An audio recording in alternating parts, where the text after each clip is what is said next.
ಈ ಕೆಳಗಿನ ಪ್ರಶ್ನೆಗಳಿಗೆ ಉತ್ತರಿಸಿ. 2 ಅಂಕದ ಪ್ರಶ್ನೆಗಳು. ಸೀಸದ ನೈಟ್ರೇಟನ್ನು ಕಾಯಿಸಿದಾಗ ಬಿಡುಗಡೆಯಾಗುವ ಕಂದು ಬಣ್ಣದ ಧೂಮವನ್ನು ಹೆಸರಿಸಿ. ಈ ಕ್ರಿಯೆಗೆ ಸರಿದೂಗಿಸಿದ ರಾಸಾಯನಿಕ ಸಮೀಕರಣವನ್ನು ಬರೆಯಿರಿ. ಇದಕ್ಕೆ ಸರಿಯಾದ ಉತ್ತರ ನೈಟ್ರೋಜನ್ ಡೈಆಕ್ಸೈಡ್. ಸೀಸದ ಆಕ್ಸೈಡ್ ಹಳದಿ ಬಣ್ಣದ್ದಾಗಿದ್ದು, ನೈಟ್ರೋಜನ್ ಡೈಆಕ್ಸೈಡ್ ಕಂದು ಬಣ್ಣದ ಅನಿಲ.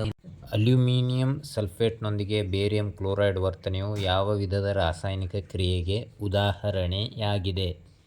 ಈ ಕ್ರಿಯೆಗೆ ಸರಿದೂಗಿಸಿದ ರಾಸಾಯನಿಕ ಸಮೀಕರಣ ಬರೆಯಿರಿ.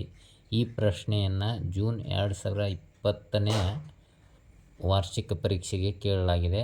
ಉತ್ತರ: ಅಲ್ಯೂಮಿನಿಯಂ ಸಲ್ಫೇಟ್ನೊಂದಿಗೆ ಬೇರಿಯಂ ಕ್ಲೋರೈಡ್ ವರ್ತನೆಯು ದ್ವಿಸ್ಥಾನಪಲ್ಲಟ ಕ್ರಿಯೆಗೆ ಉದಾಹರಣೆಯಾಗಿದೆ, ಏಕೆಂದರೆ ಈ ಕ್ರಿಯೆಯಲ್ಲಿ ಸಲ್ಫೇಟ್ ಹಾಗೂ ಕ್ಲೋರೈಡ್ ಅಯಾನುಗಳು ಪರಸ್ಪರ ವಿನಿಮಯಗೊಳ್ಳುತ್ತವೆ. ಅಥವಾ ಇದು ಪ್ರಕ್ಷೇಪಣ ಕ್ರಿಯೆಗೆ ಉದಾಹರಣೆಯಾಗಿದೆ, ಏಕೆಂದರೆ ಅಲ್ಯೂಮಿನಿಯಂ ಸಲ್ಫೇಟ್ನೊಂದಿಗೆ ಬೇರಿಯಂ ಕ್ಲೋರೈಡ್ ವರ್ತಿಸಿದಾಗ ವಿಲೀನಗೊಳ್ಳದ ಬೇರಿಯಂ ಸಲ್ಫೇಟ್ನ ಪ್ರಕ್ಷೇಪ ಉಂಟಾಗುತ್ತದೆ. Al2SO4 thrice plus barium chloride gives rise to 2AlCl3 plus barium sulfate.